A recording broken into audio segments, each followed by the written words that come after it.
nag-crave talaga ako nito. Meron ako nakitang yung malapit na ma-expire na tinapay na bagel bread.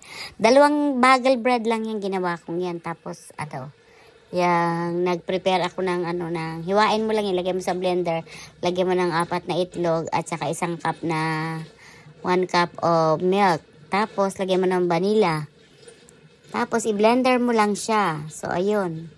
Blender mo lang siya na parang parang nag-crave ako parang leche flan, pero ayoko kasi naman ng leche flan talaga kasi ang leche flan napakatamis naman talaga. Di ako masyadong mahilig sa matamis, pero gusto ko lang ito yung parang pudding bread na leche bread ganyan, o kaya leche. Tapos sunog ako ng brown sugar, of course, ng matigas na. Inilagay ko na ang aking pudding. Tapos, preheat ko na ang oven ng 350. And then, lagyan mo yan. Parang i-steam bake mo yan siya. Lagyan mo siya ng tubig sa tray. Tapos, you cover it. Yung kubiran mo siya, pakubiran mo ba.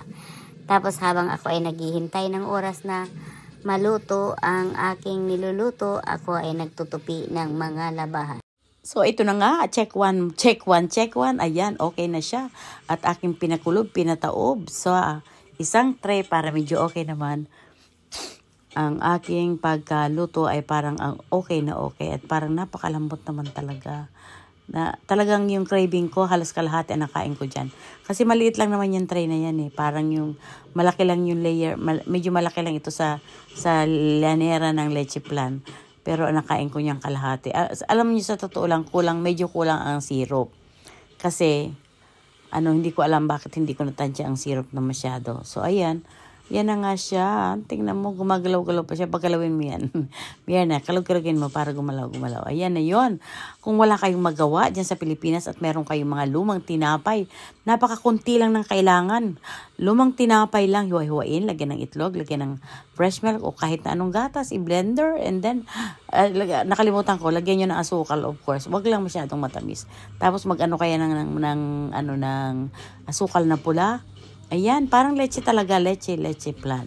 Yan ang itsura. So, ito na nga, tuwing magluluto ka, so, of course, kailangan natin ng fretes.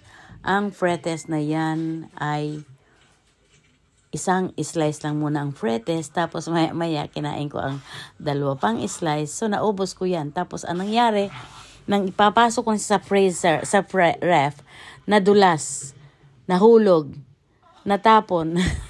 Buti na lang natikman ko, Diyos ko, nang mahulog, nabasag pa, muntik nang mabasag yung tray, buti hindi nabasag.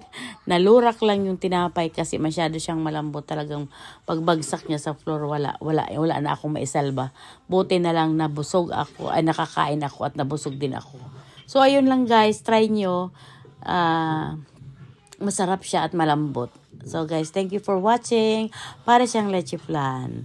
See you again in my next vlog. At maraming salamat sa mga nanunood at nagpapaharang at no skip.